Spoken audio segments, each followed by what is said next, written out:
Can you spot the difference between this scene and a scene like this?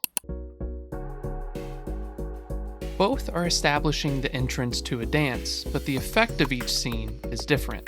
There are obvious differences in the lighting and genre. Wicked is a fantasy musical, whereas West Side Story is a period piece. But notice the way the camera moves and the way the actors are blocked.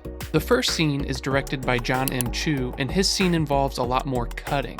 We start on Jonathan Bailey's Fierro and then cut to a wide shot that pans up to the ceiling, followed by close-ups of the various band members. Meanwhile, in Spielberg's scene, he is able to compose numerous different compositions of the setting and various characters, all without cutting. He relies solely on the movement of the camera and the blocking / choreography of the actors. I point this out not to discredit or put down Chu's work. I like Wicked. Rather, I think these two scenes demonstrate how Spielberg's approach to directing is different from most films today, because no one makes movies like Spielberg anymore. Spielberg's movies incorporate a lot of the classical Hollywood style of directing, which relies more on mise-en-scène. Mise-en-scène is basically anything before the camera, how the setting and actors are arranged in the frame. This style tries to communicate as much narrative or character information as possible within one image or shot. Take, for instance, this scene in Spielberg's 2005 film, Munich. The Mossad agents are trying to take out one of their targets with an explosive planted within the subject's home phone. They had to scramble to cancel the explosion when they realized the target's daughter ran back inside. This shot is the culmination of the sequence. All in one take, Spielberg stages the daughter leaving and the Mossad agents debating whether or not they should go forward with the plan. Notice how Spielberg stages the daughter's vehicle leaving in the background and then moves the camera along with the agents to end the scene with a shot of the office window in question in the middle of the frame in the background of the agents. It visually communicates the predicament they're in and the internal debate going on within their minds.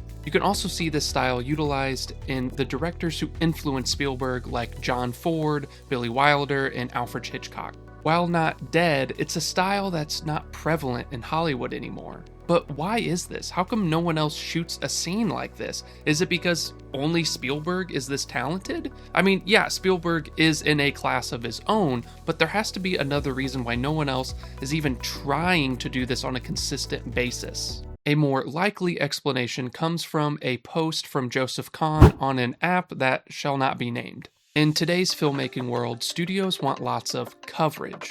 Coverage is shooting the same scene from various different angles and perspectives. This creates more options for the editor, allowing them to reshape or rework a scene in various different ways. And you can see the appeal for this from a studio's perspective. If they don't like the results or how the film is turning out, they can bring someone else in and completely change all of the scenes in the movie. Whereas Spielberg's more purposeful and determined approach requires more trust on the side of the studio. His longer takes and meticulous blocking only allow for the scene to unfold in one way, the way he shot it. And it takes more time and money to set up the blocking and choreography of these scenes. Spielberg obviously has the cachet and reputation to earn this trust from bigger studios, but less seasoned directors aren't afforded this kind of opportunity. They have a tighter leash. Big tentpole blockbusters, which is mostly what is taking up space in cinemas,